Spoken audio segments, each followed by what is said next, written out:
مال کماتے کماتے مقصد مال نہیں بنانا، دولت حاصل کرتے کرتے محبت دولت کی نہیں دل میں پیدا کرنی، بال بچے، گھر بار، مکان، اس کے پیچھے بھاگتے بھاگتے ایسا نہ ہو کہ پلٹ کر دیکھیں تو ہمارا بہت سا روحانی، فکری اور ذہنی نقصان ہو چکا ہو۔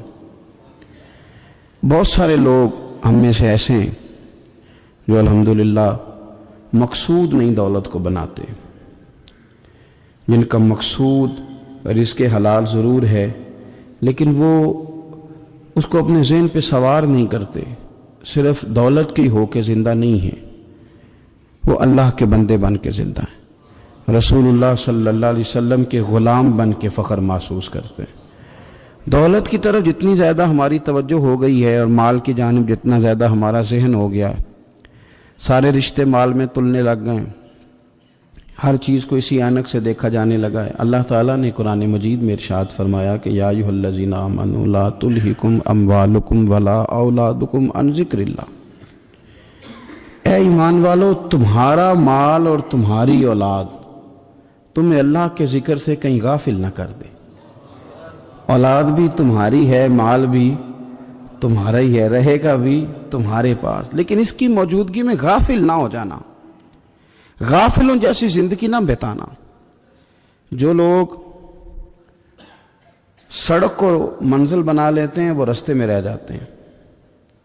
سڑک جو ہوتی ہے وہ راستہ ہوتی ہے، منزل نہیں ہوتی۔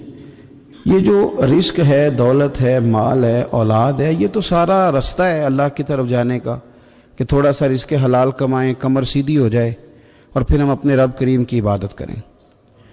ہم رزق حلال کمائیں تاکہ ہم ہاتھ پھیلانے سے بچیں اور ہم اللہ کے بندوں کی ضروریات کا خیال کریں، دین کے کاموں میں اپنے آپ کو مشغول کریں، کچھ نہ کچھ اپنا حصہ پیش کریں۔ یہ مقصود تھا، یہ منزل نہیں، یہ تو صرف ایک رستہ تھا۔ ہم نے اب کیا کیا ہے کہ یہی چیز ہماری منزل بن کے رہ گئی ہے۔ رات پیسے گننا، سویرے اٹھ کے پھر گننا شروع کر دینا، پیسوں میں رشتوں کو تولنا، پیسے کے ساتھ ہی اپنے آپ کو ہر وقت لگائے رکھنا، الجھ کے رہ گئے ہیں لوگ، الجھ کے، اور پھر کوئی بندہ جیت نہیں رہا۔ ہمارے دادا بھی یہی کہتے تھے کہ کچھ پیسے کمانے ہیں تاکہ بچے پال لوں، یہ کہتے کہتے چلے گئے۔ ہمارے ابا بھی یہی کہتے تھے، پھر اس کے بعد ہم نے بھی یہی بولی بولنی شروع کر دی ہے، تو جیتا تو کوئی بھی نہیں، جیتا تو کوئی بھی نہیں۔ مال کو ضرور حاصل کریں۔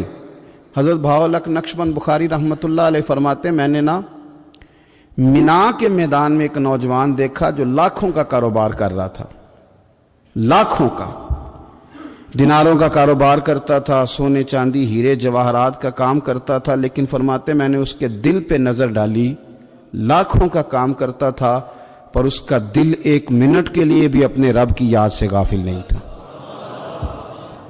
ہر وقت اس کا دل اپنے مالک کی یاد میں مصروف تھا، ہر وقت۔ ارشاد فرماتے ہیں کہ میرا شروع میں اس کے بارے میں گمان یہ تھا کہ دیکھو یہ شخص کیا کر رہا ہے، پیسہ کما رہا ہے، دولت کے چکر میں پڑا ہوا ہے۔ فرماتے ہیں کہ پھر میں نے ایک اور منظر دیکھا، ایک اور رنگ میں نے دیکھا کہ وہ کما رہا تھا، اور پھر اختتام حج پہ میں نے دیکھا کہ جو کمایا تھا سارا اللہ کے بندوں پہ خرچ کر رہا تھا۔ آپ اور میں، ہم نے دیکھنا صرف یہ ہے کہ کہیں ایسا تو نہیں ہے کہ دولت میں الجھ گئے۔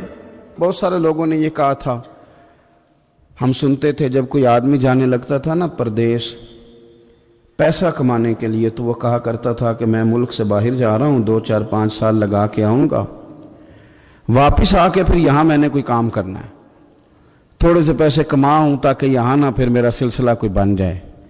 وہ 3 سال لگانے گئے تھے پر 30 گزر گئے ہیں، لوٹ کے واپس کوئی نہیں آئے۔ وہ 4 سال کا کہہ کے گئے تھے پر سال 40 ہو گئے، لوٹے نہیں۔ کیوں نہیں لوٹے؟ اس لیے کہ پہلے مفاد چھوٹا تھا، خیال یہ تھا کہ تھوڑے سے پیسے آ جائیں گے، بچوں کا خرچہ چلنے لگ جائے، فیسیں پوری ہونے لگ جائیں، اور مجھے کسی سے مانگنا نہ پڑے تو بس پھر میں کامیاب ہوں۔ یہ طے کیا تھا۔ اس کے فوراً بعد پھر جب باہر گئے تو خیال آیا کہ نہیں، صرف پنکھے کا نہیں، اے سی کا بل بھی دینا پڑے گا۔ پھر تھوڑا اور آگے بڑھے تو خیال آیا کہ چھوٹی گاڑی پہ گزارا نہیں ہوتا، بڑی گاڑی نہ لے لیں۔ پھر خیال آیا کہ بڑی گاڑی لی ہے تو یہ تو اندر کھڑی نہیں ہوتی، سامنے والا پلاٹ مل جائے تو ذرا گراج اچھا بن جائے گا. پھر الجھتے الجھتے الجھ گئے دوستو.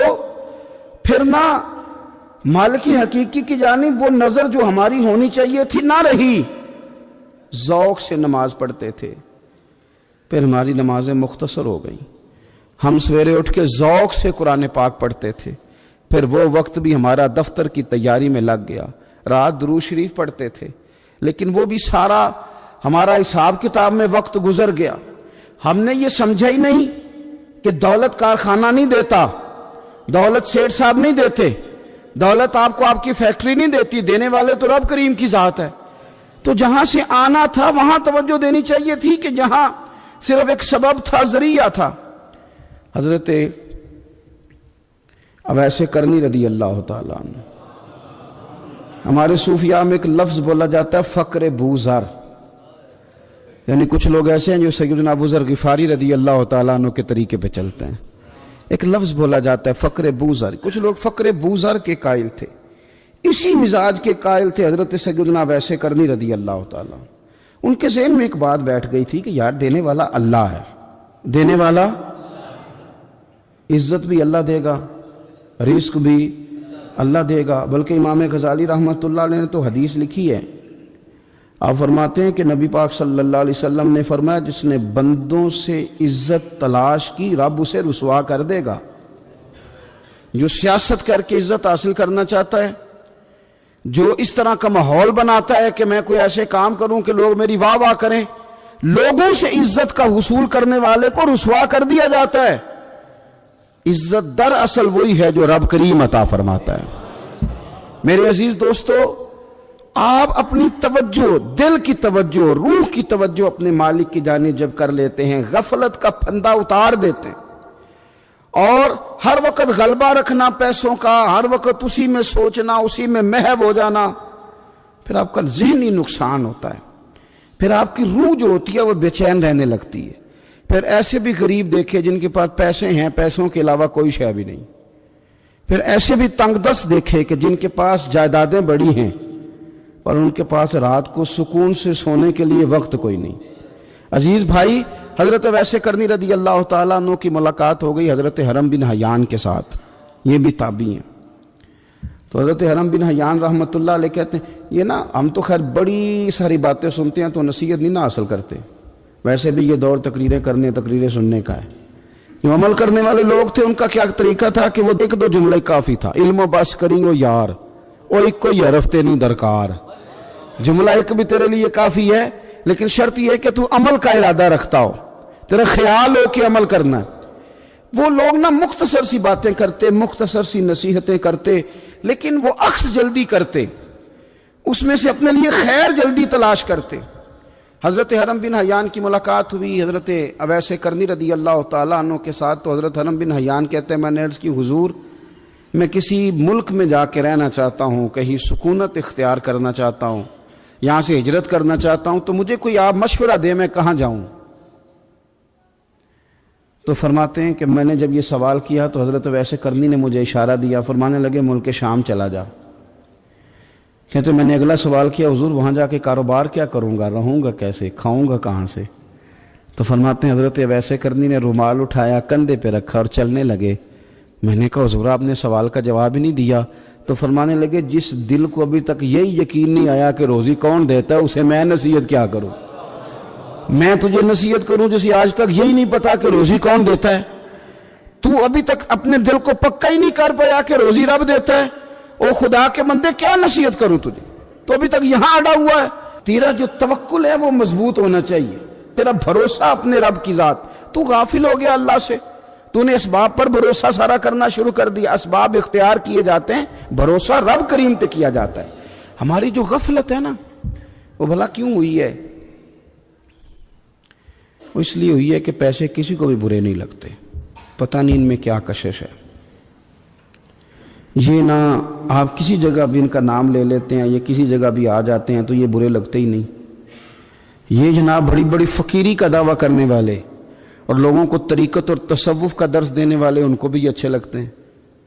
یہ تو جناب جو لوگوں کو کہہ رہے ہیں فقیر ہو جاؤ فقیر ہو جاؤ، وہ خود امیر ہوتے جا رہے ہیں. یہ پتہ نہیں ان میں کیا ایسا خاص. ہمارے ایک استاد تھے تو مزاج میں بڑی ظرافت تھی، حالانکہ بڑے اللہ والے بندے تھے، تو بات بڑی وہ دل لگی کی کیا کرتے تھے. تو ایک دن ہم نے پوچھا استاد جی خوشبو کون سی اچھی لگتی ہے؟ کہنے لگے بیٹا جو پیسوں میں سے آتی ہے وہ مجھے بڑی اچھی لگتی ہے، اس لیے کہ ملتے کم ہیں. ہمارا نا جب اس طرح کا ذوق بن جاتا ہے نا، آپ مزاج بنا لیتے ہیں پیسوں کا. لوگ سمجھتے ہیں کہ غریبی کا ڈر شاید زیادہ ڈر ہے، لیکن کبھی آپ دروازہ رسول پہ جائیں نا تو حضور نے تو کوئی اور ڈر بیان کیا ہے. حضرت ابو عبیدہ بن جراح رضی اللہ تعالیٰ عنہ بحرین سے نا مال لے کے آئے بہت سارا. حضور نے بھیجا، جزیہ لینے گئے یا مال غنیمت کا کچھ مال تھا، آپ لے کے مسجد میں آئے تو لوگوں کو پتہ چل گیا کہ آج مال آیا ہے. اب سب کو حصہ ملتا تھا اس میں سے، بدریوں کو زیادہ ملتا تھا، باقی لوگوں کو بھی ملتا تھا. تو فجر کی نماز کے بعد لوگ گھروں کو جایا کرتے تھے، لیکن آج پتہ چلا نا مال آیا ہے. تو یہ سیاستہ میں حدیث موجود ہے، سب لوگ مسجد میں بیٹھے رہے. حضور علیہ السلام نے فرمایا تمہیں پتہ چل گیا مال آیا ہے؟ عرض کی حضور ہاں. فرمایا تمہیں بانٹنے لگے ہیں، دینے لگے ہیں. ہم نا غریبی سے ڈرتے ہیں، ہم اپنے بچوں کے لیے دعا کرتے ہیں ان پہ غربت نہ آئے، ہم اپنے بہن بھائیوں کے لیے دعا کرتے ہیں ان پہ غربت نہ آئے. کرنی چاہیے، لیکن ذرا اس حدیث کے مفہوم کو بھی دیکھیے گا. نبی پاک صلی اللہ تعالیٰ علیہ وآلہ وسلم نے فرمایا تمہیں دینے لگے ہیں، مال آ گیا ہے، لیکن میرے قریب نے اپنی امت کے لیے جس چیز کا ڈر محسوس کیا وہ کیا ہے؟ حضور کے دل میں کس چیز کا خدشہ تھا وہ کیا ہے بیان کیا. حضور فرمانے لگے لوگو مجھے تم پر غربت کا ڈر نہیں، یہ ڈر نہیں کہ تم غریب ہو جاؤ گے، بلکہ مجھے تو ڈر ہے کہ تم پر دولت پھیلا دی جائے گی، تم زیادہ مالدار ہو جاؤ گے. خوف غریبی کا نہیں، خوف تمہارے مال کا ہے. اور حضور فرماتے ہیں کہ پھر تم انہی باتوں میں مبتلا ہو جاؤ گے جن میں پرانی امتیں مبتلا ہوئی تھی، اور جب وہ اللہ کی نافرمانی میں مبتلا ہوئی تھی تو پھر وہ ہلاک کر دی گئی تھی. مجھے ڈر ہے، مجھے ڈر ہے. ہاں جہاں دولت آتی ہے وہاں سستی بھی آتی ہے، جہاں دولت آتی ہے وہاں معاذ اللہ عیاشی بھی آتی ہے، جہاں دولت زیادہ آ جاتی ہے وہاں پھر لوگ ہر چیز کو دولت میں تولنے لگتے ہیں. جہاں دولت زیادہ آتی ہے میرے بھائی پھر لوگ سمجھتے ہیں کہ ہر چیز میں خرید لوں گا، پھر لوگوں کے ذہنوں کے اندر اس طرح کا فطور آتا ہے. حضور نے فرمایا مجھے ڈر ہے تمہارے دولت مند ہونے کا، ڈر ہے دولت مند ہونے کا. یارو اپنے پیسوں سے ڈرا کرو، اپنی جائیدادوں سے ڈرا کرو، اپنے مال سے ڈرا کرو. وہ ہم نے جو بڑے بڑے محلات تعمیر کرنے شروع کیے ان سے ڈرا کرو. دے کے حضور آکھن منگتے دی خیر ہووے، دے کے حضور آکھن منگتے دی خیر ہووے. منگتا کبے سخی دے، منگتا کبے سخی دے، بوہے دی خیر ہووے. دے کے حضور آکھن منگتے دی خیر ہووے، دے کے حضور آکھن. اور جنت بڑی جگہ لگیا جڑی جگہ تے، جنت بڑی جگہ